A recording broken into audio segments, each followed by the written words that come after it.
नमस्कार, मैं doctor Meenakshi Verma, MD obstetrics and gynaecology, your friend philosopher and guide.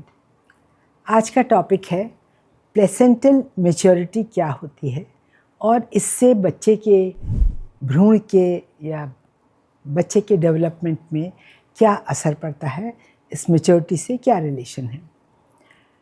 सबसे पहले तो हम ये जानेंगे कि प्लेसेंटा का फंक्शन क्या है। प्लेसेंटा वो चीज़ है, वो एक स्ट्रक्चर है जो बच्चे को माँ से जोड़ता है। ये प्लेसेंटा जो है, जो यूट्रस की वॉल है, इसमें चिपका रहता है और इससे एक कॉर्ड निकलती है जो बच्चे तक जाती है। वो बच्चे से जो न्यूट्रिशन जो मदर से है वो प्लेसेंटा के थ्रू छन के, जैसे कि ब्लड से वो छन के प्लेसेंटा के थ्रू उस कॉर्ड में आता है और कॉर्ड से वो बच्चे को ब्लड मिलता है। तो जितने न्यूट्रिशन, ऑक्सीजन, ये सब बच्चे को मिलता है और बच्चे के जो वेस्ट प्रोडक्ट्स होते हैं, जो उसकी मेटाबॉलिज्म के जो वेस्ट प्रोडक्ट्स बनते हैं, वो वापस प्लेसेंटा के थ्रू जाते हैं और उसको मदर तक पहुंचा देते हैं और मदर की किडनी से पे वो बाहर निकल जाते हैं। अब अगर ये तो इसका फंक्शन बहुत इम्पॉर्टेंट है, क्योंकि ये एक तरह का ब्रिज है, सेतु है माँ और बच्चे के बीच में। और अगर ये सेतु अगर ठीक से काम नहीं करेगा तो बच्चे को न्यूट्रिशन ठीक से नहीं मिल सकता। कैसे मालूम पड़ता है कि प्लेसेंटल मैच्योरिटी क्या है? ये अल्ट्रासाउंड से पता करते हैं। जो अल्ट्रासोनोलॉजिस्ट हैं उनको अपने अनुभव से, एक्सपीरियंस से वो जानते हैं कि किस कैटेगरी में ये आ रहा है। इनको हम 4 कैटेगरीज में बांटते हैं मैच्योरिटी को। एक है ग्रेड में, grade 0, grade 1, grade 2 and grade 3।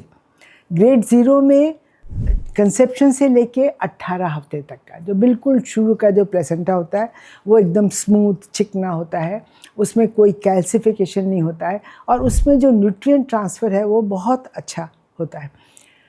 फिर जो ग्रेड 2 है उसमें 18 वीक से लेके 28 वीक्स तक होता है। इसमें बहुत कम कैल्सिफिकेशन होता है, बहुत थोड़ा कैल्सिफिकेशन।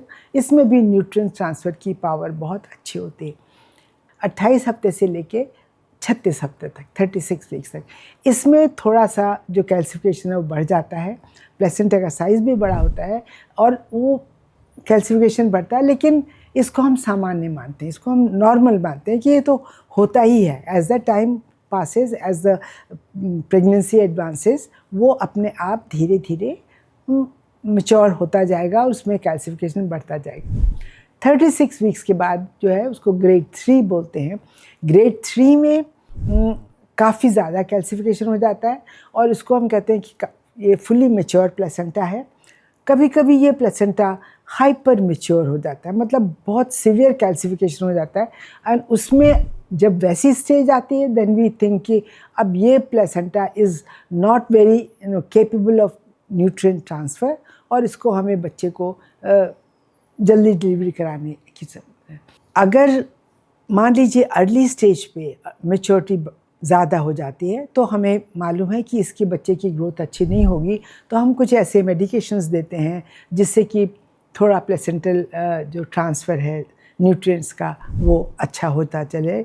और ये हमें इस बात में मदद करता है कि हम किस वक्त बच्चे की डिलीवरी कराएं। अगर हमें ऐसा लगता है कि 8 महीने पे, 8.5 महीने पे बहुत ज़्यादा मैच्योर हो रहा है प्लेसेंटा, हाइपर मैच्योरिटी हो रही है, देन वी नो कि या तो ये प्रीमेच्योर डिलीवरी हो जाएगी या फिर हमें कभी कभी इंट्रायूट्राइन डेथ होने का संभावना भी रहता है। तो वो स्टेज आए उसके पहले ही हम प्रेगनेंसी को टर्मिनेट कर देते हैं, डिलीवर कराते हैं। डिपेंडिंग ऑन द कॉज क्या प्रॉब्लम है उसके हिसाब से या तो नॉर्मल डिलीवरी या फिर सिजेरियन सेक्शन से उसको बाहर निकाल लेते हैं। जिन महिलाओं को प्रॉब्लम्स होती हैं जैसे कि प्रेगनेंसी रिलेटेड, जैसे कि बीपी हाई है, जिनका प्री एक्लैम्सिया है, जिनको कि डायबिटीज़ है या जो बहुत सीवियरली एनीमिक हैं, उनमें प्लेसेंटल मैच्योरिटी बहुत जल्दी आती है। तो we have to be very careful और उनको हम बहुत जल्दी टेस्ट करते हैं। मुझे उम्मीद है कि आपको ये इन्फॉर्मेशन अच्छी लगी होगी। अगले हफ्ते फिर मिलेंगे एक नए टॉपिक के साथ। तब तक के लिए नमस्कार।